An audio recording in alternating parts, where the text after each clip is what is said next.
It's the APBA Baja Offshore Series. Today we come to you from Sarasota, Florida for the granddaddy of them all, the Suncoast Offshore Grand Prix.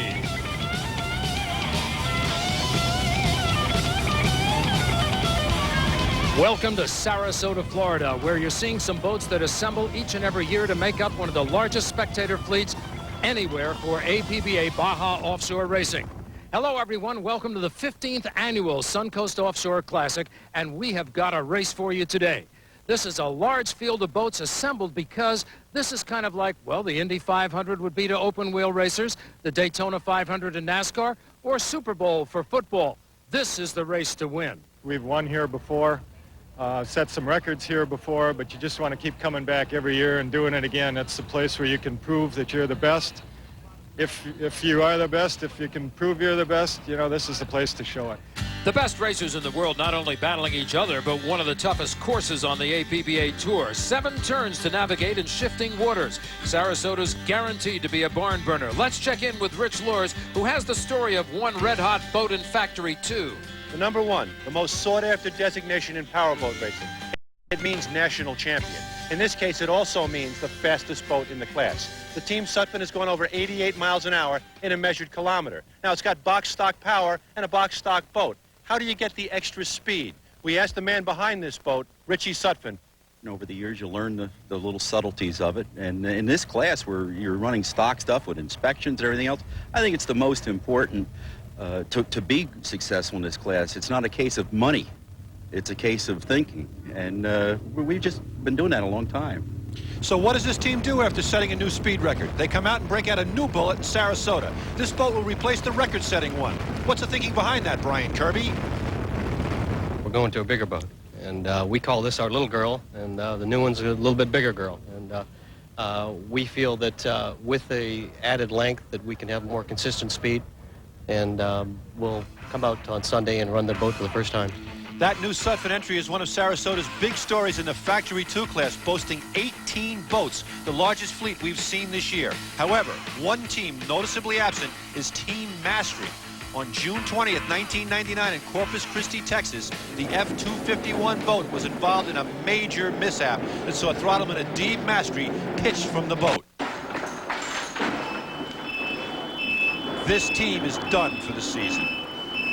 Probably the most dramatic onboard footage we have had this year. Now we go to the course today and look at that water as we start the Factory 2 boats, the same class that the Mastery team was in up until this race. You can see it's very even as the pace boat takes him down to the start line.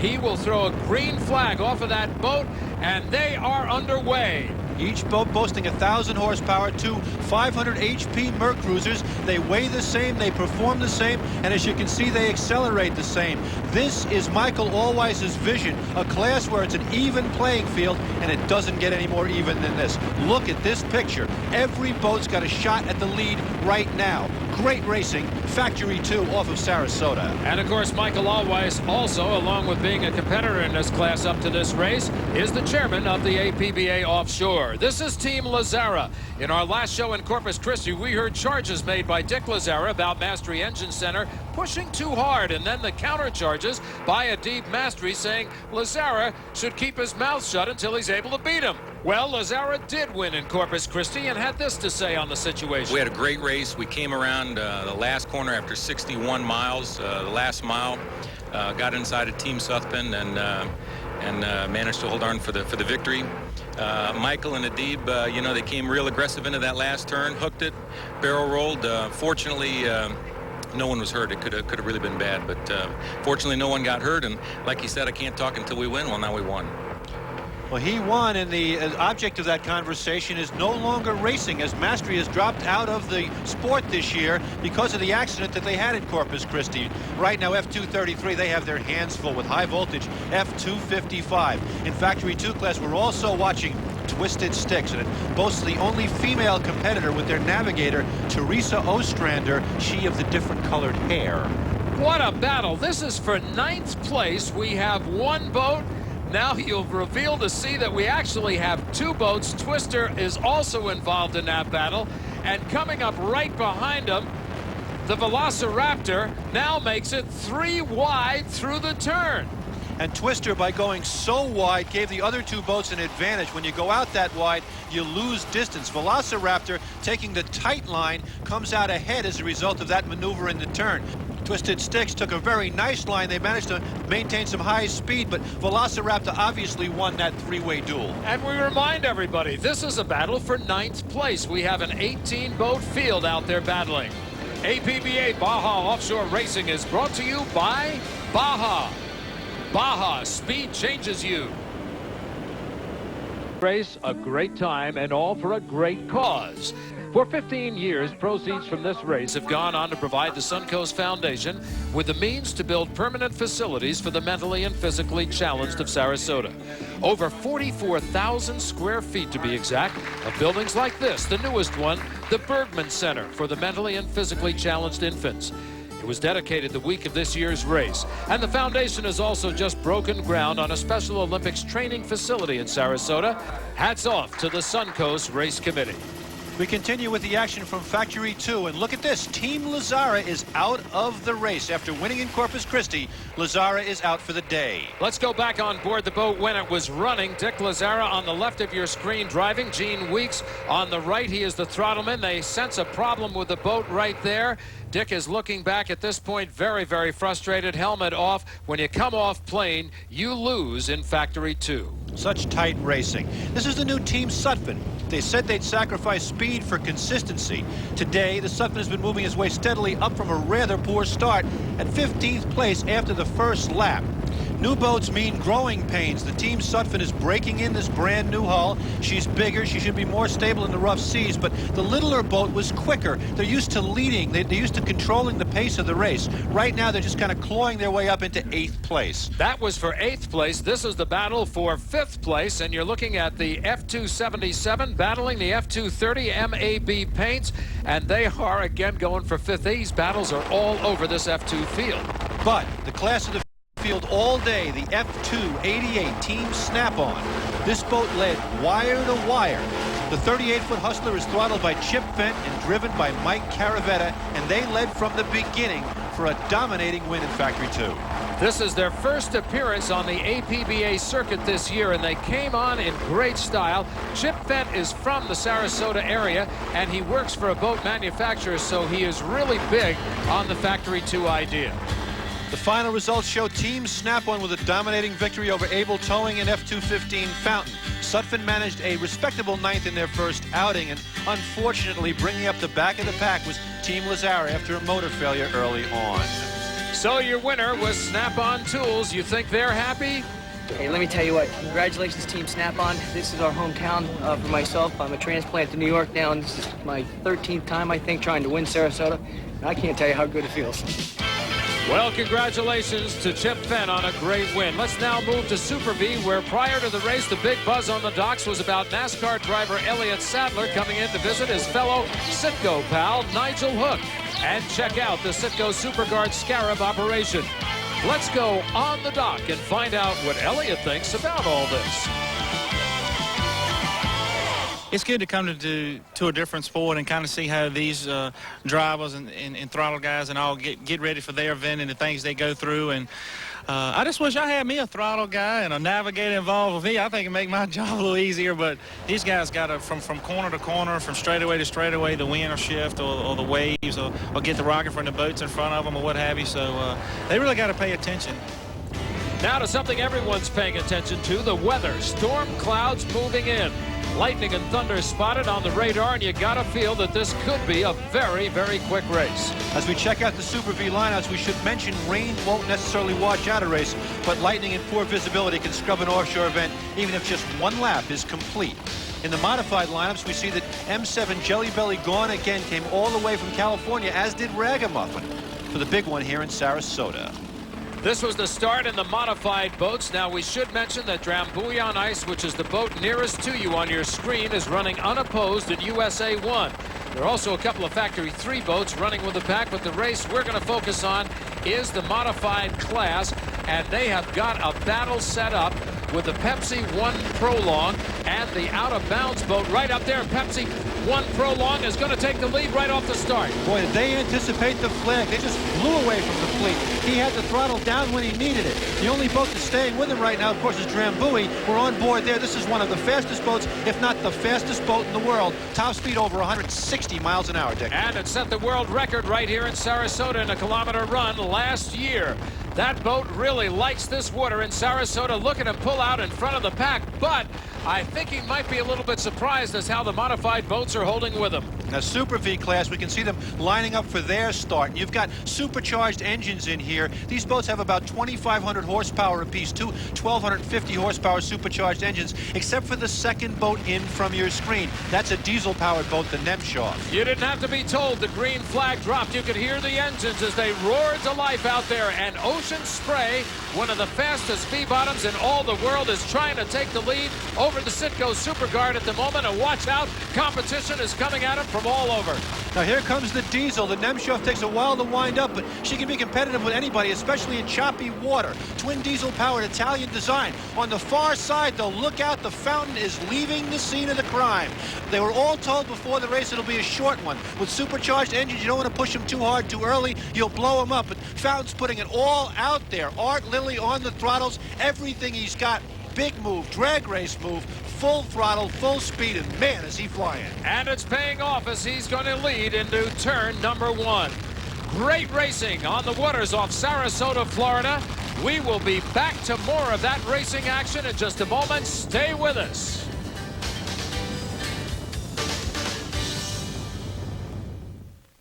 We're on board the Drambuie on us, and look off the back of that boat. It does not look good. Lightning in the background.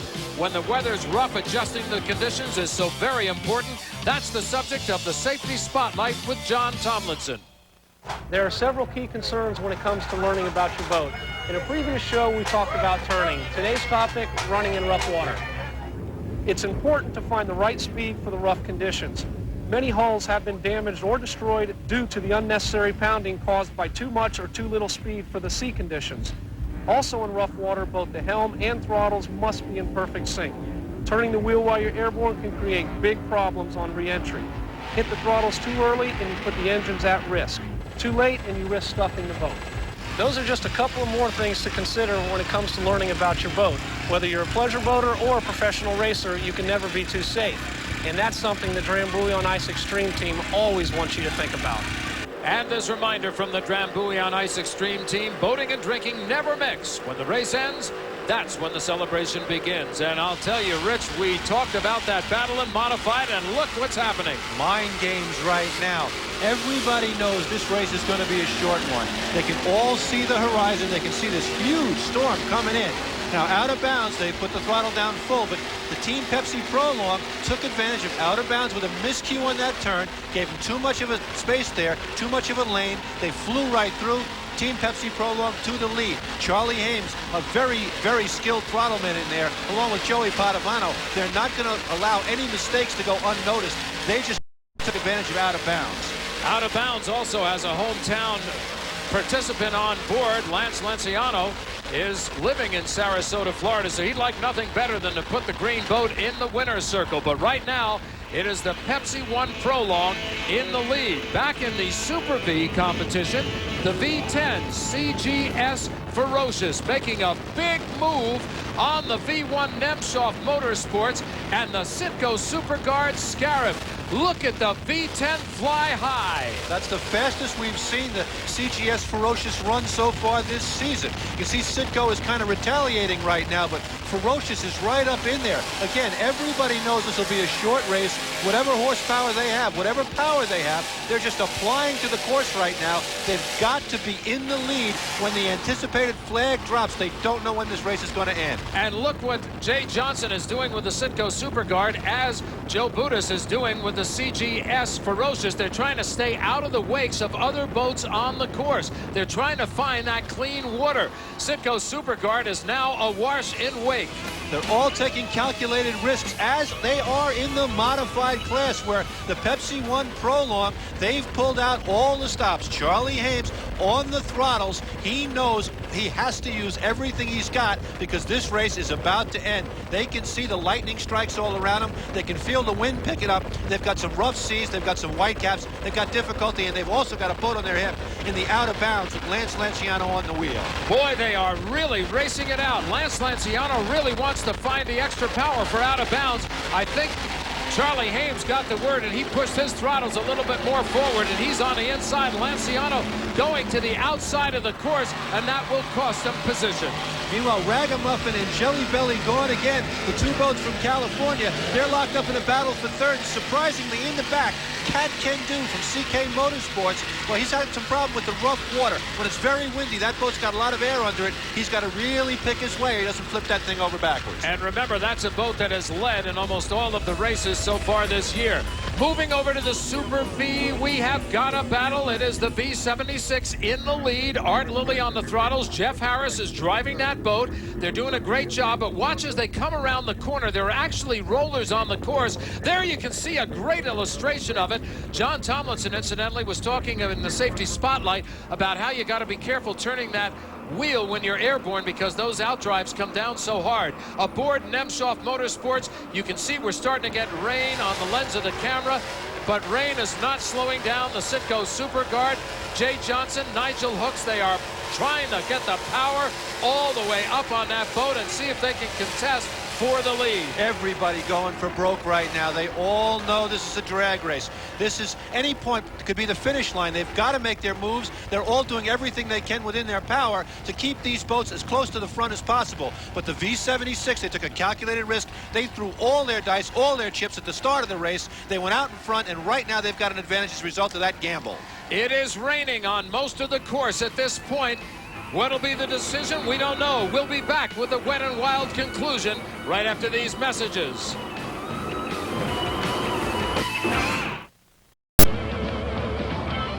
And speed is what it's all about in the Super V class, as Jeff Harris and Art Lilly have dominated in the V class. You can see Ocean Spray trying to make up for that huge charge that the V76 boat took off the start, but they just don't have quite enough. And certainly we know this race is about to finish. At any point they could drop the checkered flag. And when they do, they are going to score them the way they are on the course. But we know there's rain on the far end of the course. Now in the modified, whoa, I'll tell you, this boat has its hands full. Joey Padovano and Charlie Hames aboard the M11 Pepsi One Prolong.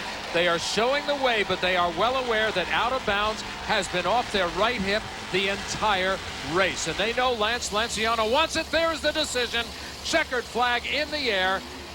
John Kenyon holding it up, letting the drivers know they are going to be scored where they are. And here's the running order at this time in the race. This is the way the race will finish. Pepsi One takes the win in modified in a close race over out of bounds. The Fountain V76, they gambled, they won over Ocean Spray. This was the scene at the docks after the race. A very happy Art Lilly taking home the win in Sarasota.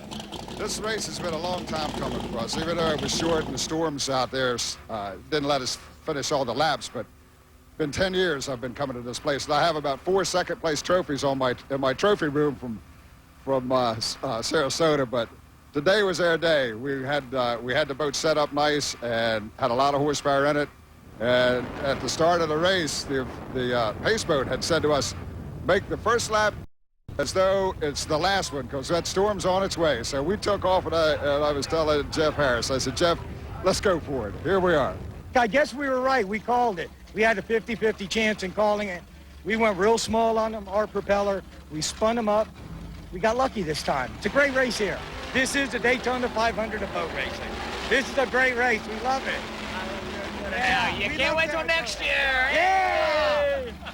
Shortened race, but full points as the modified class tightens up. Out of bounds holding 16-point lead over CK Motorsports Cat Can Do. And the V76 Fountain only 30 points over the Ocean Spray Fountain. The granddaddy of them all, the Suncoast Offshore Grand Prix is in the books, and we had a great time bringing it to you. Join us next time for more APBA action. To find out when, click onto TNN's website, country.com. The APBA Baja Offshore Series is produced by Diamond P Sports in association with TNN, the national network. Dick Crippen for Rich Lors. So long, everybody.